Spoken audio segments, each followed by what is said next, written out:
Dear students, आज हम लोग प्रीएम्पशन डिस्कस करेंगे। हक़े शुफ़ा प्रीएम्पशन ये क्या होता है? ये आप नट्स में समझिए कि नेबर्स राइट है, जो पड़ोसी हैं उनका उनका हक, हक़े शुफ़ा जिसे कहते हैं कि अ, अगर आपकी प्रॉपर्टी है और कोई को शेयरर है, उसमें कोई और शेयरर है, तो उसका हक बनता है कि आप प्रॉपर्टी उसको बेचेंगे। और अगर को शेयरर तो नहीं है लेकिन आपका पड़ोसी है, लेकिन आप उसको नहीं बेचना चाहते हैं, तो ऐसा नहीं है, उसी को बेचना चाहिए क्योंकि उसका राइट पहले बनता है, उसको उसको जो है बेचना चाहिए। वो हक हक शुफा जिसे कहते हैं, प्रियम्पटरी राइट, प्रियम्पशन, उसका इस्तेमाल करके, उसका उपयोग में ला करके उस जमीन को खरीदेगा आपसे। ये असल में मुस्लिम लॉ में पड़ोसी का जो हक है, जो नेबर्स का हक है, उससे ये डिराइव्ड है। और फ्रॉम द वेरी बिगिनिंग जब मुस्लिम शासक यहाँ पे थे, तो उस टाइम में भी इसको मान्यता दी गई। और ये उसी वक्त से चला आ रहा है। ब्रिटिश पीरियड जब हुआ तो उन्होंने भी इसको जारी रखा, justice, equity and good conscience के बिना पे। और कहीं कहीं इसमें जो है वो लेजिस्लेशंस भी हुए उस लेजिस्लेशन के बिना पे, और कहीं पे मुस्लिम लॉ का पार्ट होने के बिना पे। जहां लेजिस्लेशन है वहां दो तीन काम जिक्र कर रहे हैं। जैसे आप देखेंगे जो जो किताबें हैं उसमें अकील अहमद की किताब में भी है, या मुल्ला में भी कई जगह जिक्र किया हुआ है इसका। तो यहाँ भी है कि लेजिस्लेशन में मैं आपको बताता हूं, पंजाब प्रियम्पशन एक्ट 1913 का है। दूसरा है आगरा प्रियम्पशन एक्ट 1922 का। और तीसरा है अवध प्रियम्पशन एक्ट 1896 का। ये तीन जो है लेजिस्लेशंस मैंने आपका जिक्र किया कि इसमें है। और ये क्या चीज है, मैंने आपको बताया कि ये राइट है नेबर्स का। डिटेल में आपको बताऊं कि अगर कोई व्यक्ति अपने प्रॉपर्टी को बेचना चाहता है, तो वो व्यक्ति अपना जो को शेयरर है उसी को बेचे, या जो उसके पड़ोस में व्यक्ति है उसको बेचे, या वो व्यक्ति जो उसके प्रॉपर्टी से अपना इजमेंट्री राइट हासिल कर रहा है, जैसे पानी वहां से निकालता है, हवा वहां से उसको आती है, या वहां से रोशनी आती है, तो ये जो इजमेंट्री राइट्स जो होते हैं, अगर उसका इस्तेमाल उसमें हो रहा हो तो उसको उसको उसको बेचे। लेकिन अगर किसी तीसरे व्यक्ति को बेच दिया, तो जब ही इस व्यक्ति को पता चलेगा कि जो मेरे को शेयर की प्रॉपर्टी थी उसने बेच दिया, या मेरे पड़ोस की जो प्रॉपर्टी थी वो बेच दिया, या जिस प्रॉपर्टी से हम इन्वेंटरी राइट हासिल कर रहे थे उस प्रॉपर्टी को तो बेच दिया गया, तो वो फौरन रिएक्ट करे। और रिएक्ट करने के बाद उसमें जो है उस प्रॉपर्टी को हासिल करने के लिए जो फॉर्मेलिटीज है उसको पूरा करे। उन फॉर्मेलिटीज में क्या है उसको हम लोग वन बाई वन देख लेते हैं।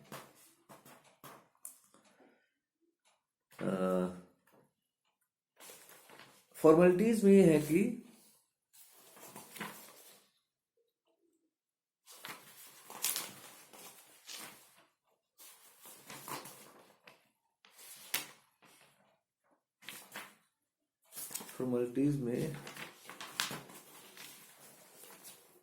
सबसे पहले यह है कि जब ही पता चलेगा तो फौरन उस पर रिएक्ट करे कि भाई ये प्रॉपर्टी तो मुझे चाहिए। तो सबसे पहला यह है कि इन्होंने वो रिएक्शन दिया कि नहीं कि हम उस प्रॉपर्टी के लेने के हक में हैं। उसे कहते हैं इमीडिएट डिमांड, तलब मुवासिबत। मुवासिबत, इमीडिएट डिमांड। तो जब ही पता चलेगा कि ऐसा ऐसा हुआ है तो इमीडिएट जो डिमांड है वो करना पड़ेगा, तलब मुवासिबत। Second, confirmatory demand. कभी कभी ऐसा होता है कि इंसान ने सोचा कि भाई मुझे तो लेना था, लेकिन उसके जो फॉर्मेलिटीज हैं वो पूरा नहीं करे, वो नहीं करना चाहता है, मतलब यह है कि वो फिर इंटरेस्टेड नहीं है उस प्रॉपर्टी में। तो दूसरी चीज ये है कि जो कन्फर्मेटरी डिमांड्स हैं, यानी जिसको कंफर्म कर सकते हैं कि भाई इनका डिमांड जो इन्होंने रिएक्ट किया, जो डिमांड किया, उसमें फॉर्मेलिटीज जो होती हैं, उसमें जो आगे की चीज होती है, उसमें भी ये लगे हुए हैं। तो सेकंड चीज वो भी है, तलब इशहार की जो जो फॉर्मेलिटीज है वो भी आप पूरी कर रहे हैं। और तीसरा यह है कि आप उसे पोजीशन के लिए भी डिमांड कर दें। फॉर्मेलिटीज पूरा कर दिया, फिर आपने कहा कि साहब हमें प्रॉपर्टी दे दी जाए क्योंकि मैं इंटरेस्टेड हूं और मैं प्रॉपर्टी लेना चाहता हूं, फॉर्मेलिटीज भी मैंने पूरी कर दी है, अब हमें चीजें दे दी जाए। तो ये तीन चीजें अगर पूरी हो गई तो फिर उसका राइट बनता है कि उसको वो प्रॉपर्टी दे दी जाए। जहां पे लेजिस्लेशन है वहां पे तो कोई मैटर ही नहीं है। जहां पे लेजिस्लेशन नहीं है वहां पे मुस्लिम लॉ के तहत में चीजें आती हैं, और कहीं पे जो है ये भी मामला है कि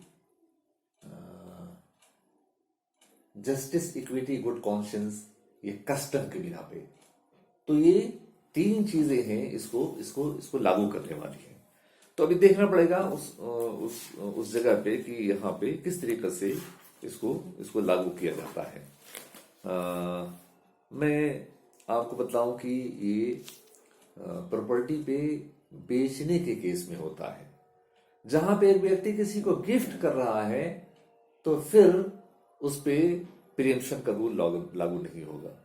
या सदका कर रहा है, मतलब ये कि वक्फ कर रहा हो, वक्फ में एक उसका कैटेगरी है सदका का, कि वो सिर्फ जो है वो पुअर पर्सन ही इस्तेमाल उसको करेंगे, उसको आम लोग इस्तेमाल नहीं करेंगे, पुअर पर्सन से इस्तेमाल करेंगे, वो सदका कहलाता है।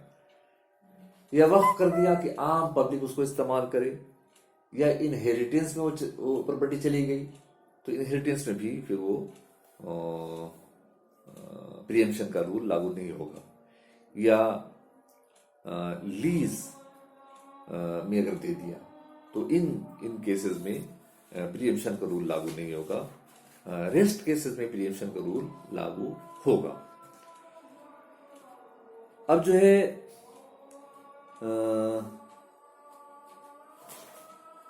ये देखना है कि वो चीजें जो लागू होंगी तो क्या उसके कंडीशंस हैं। तो कंडीशंस मैंने बताया कि यही है कि वो व्यक्ति इसके लिए एलिजिबल हो, यानी वो पड़ोसी हो, एलिजिबिलिटी राइट रखता हो, या तीसरी चीज की वो को शेयरर हो और वो लेना चाहता हो, और तीनों फॉर्मेलिटीज उसने पूरी कर दी है। अब इसमें रूल इसका ये है कि आप कोर्ट में जाकर के उन चीजों को दाखिल कर देंगे। कोर्ट ये कहेगी कि भी ये कितने पैसे में इसको बेचा है इन्होंने, वो पैसा जिस व्यक्ति को बेचा गया है उस व्यक्ति को लौटा दिया जाएगा और कहा जाएगा कि ये इस व्यक्ति को ट्रांसफर कर दिया जाए। चूंकि कोर्ट के ऑर्डर के बाद ये चीजें होगी तो जरूरी नहीं कि रजिस्ट्रेशन भी हो, क्योंकि रजिस्ट्रेशन जो है वो यानी ट्रांसफर प्रॉपर्टी यानी टीपीए में लागू होगा, और वहां जो है कोर्ट के ऑर्डर से हो गया तो वहां पे रजिस्ट्रेशन जरूरी नहीं है। हालांकि रजिस्ट्रेशन का अलग कानून है और उस कानून के तहत में अगर यहाँ पे रजिस्ट्रेशन की अलग से जरूरत पड़ी तब तो ठीक है, नहीं तो कोर्ट के ऑर्डर के बाद वो चीजें जो है उसमें उसका नाम दाखिल खारिज कर दिया जाएगा और इसका नाम फिर चढ़ जाएगा। एक केस था इसमें, उसमें इलाहाबाद हाई कोर्ट में मैटर गया, और गोविंद दयाल का केस बहुत इंपॉर्टेंट केस है, लीडिंग केस है। ये है ILR 7 इलाहाबाद 775 में, गोविंद दयाल वर्सेस इनायतुल्लाह के केस में। इसमें क्या हुआ कि एक व्यक्ति ने अपने प्रॉपर्टी को बेच दिया किसी गैर मुस्लिम, यानी कोई मुसलमान नहीं था, उसके हाथों बेच दिया। ये व्यक्ति जो है दूसरा जो को शेयर था, इसने प्रियम्पशन का रूल अप्लाई करते हुए इसको कहा कि साहब मुझे मिलना चाहिए प्रॉपर्टी। लोअर कोर्ट से इसकी जो है वो डिग्री हो गई कि हाँ इसको मिलना चाहिए। लेकिन जिस व्यक्ति ने खरीदा था वो चला गया फिर हाई कोर्ट और कहा कि हमें ये प्रॉपर्टी मिलना चाहिए क्योंकि मैंने खरीदा हुआ है और मुस्लिम लॉ उस पर लागू नहीं होता, इस वजह से ये प्रॉपर्टी जो है हमें मिलना चाहिए। लेकिन कोर्ट ने कहा कि नहीं, यहाँ पे उस व्यक्ति का राइट है और किसी व्यक्ति के राइट को खत्म करने के लिए ऐसा मामला नहीं होगा, बल्कि यहाँ पे justice, equity and good conscience के बिना पे भी उसका राइट बनता है और प्रियम्पशन का जो रूल है उसके तहत में भी उसका राइट बनता है कि उसको वो प्रॉपर्टी दे दी जाए। इस वजह से कोर्ट ने फिर ऑर्डर किया कि उस व्यक्ति को वो प्रॉपर्टी दे दी जाएगी। प्रियम्पशन का जो रूल है, जहां जहां पे लेजिस्लेशन है वहां पर तो बहुत आसानी होती है, जहां लेजिस्लेशन नहीं है तो केसेस का सहारा लेना पड़ता है कि फला फला केस में जो है प्रियम्पशन का रूल लागू किया गया है और इस वजह से हमें भी उसका फायदा दिया जाए। बस ये है कि बेचने वाला व्यक्ति और जो प्रियम्पशन लेना चाहता है, हक़ शुफा जो क्लेम करना चाहता है, ये दोनों मुस्लिम्स हों। जहां पे लेजिस्लेशन हो और उसमें ये बात कह दी गई हो कि यहाँ पे सभी लोग, सभी को शेयर्स का मामला होगा, तो वहां पे तो सभी के लिए लागू होगा। जैसे जो पंजाब का है या आगरा वाला है, तो वहां पे कोई भी व्यक्ति जो को शेयरर हो, जो नेबर हो या जिसको इजमेंट्री राइट नहीं मिला हुआ हो, ये तीनों व्यक्ति कर सकते हैं। लेकिन जहां पे लेजिस्लेशन में सिर्फ ये कह दिया गया हो कि सिर्फ मुस्लिम्स के लिए लागू होगा, तो वहां पे सिर्फ मुस्लिम्स के लिए लागू होगा। लेकिन लेजिस्लेशन नहीं है और मुस्लिम लॉ के तहत लागू कर रहे हैं, तो वहां पे और व्यक्तियों को नहीं मिलेगा इसका राइट। बल्कि यह है कि कस्टम, ट्रेडिशन या जस्टिस, इक्विटी, गुड कॉन्शियंस के बिना पे अगर आप क्लेम कर रहे हैं तो वहां पे ये राइट मिल सकता है। तो इन शॉर्ट फिर मैं आपको बतला दूं कि हक़ शुफा एक ऐसा राइट है कि को शेयरर या नेबर या वो व्यक्ति जो इजमेंट्री राइट किसी प्रॉपर्टी पे रखता हो, अगर उस प्रॉपर्टी को दूसरों के हाथों बेच दिया गया तो ये व्यक्ति जो नेबर था, को शेयरर था या इजमेंट्री राइट को अवेल कर रहा था, ये व्यक्ति 3 काम करके उस प्रॉपर्टी को फिर दोबारा हासिल कर सकता है और इसको कहते हैं हक़ शुफा, प्रीएम्पशन या शुफा का राइट। तो इन शॉर्ट जो है हम लोग इसको कंसेप्ट क्लियर किए। अगर कोई क्वेश्चंस हो तो आप पूछ लें। वैसे किताबों में बहुत डिटेल से चीज़ों को दी हुई है, मैं समझता हूँ कि इतना आपको मैं बता दें काफ़ी होगा ताकि आप समझ लेंगे। फिर भी अगर कोई चीज़ समझ में ना आए तो आप मेरे व्हाट्सएप नंबर 8987128054 या मेरे ईमेल PADREALAMKHAN56@gmail.com पे आप क्वेश्चंस कर सकते हैं।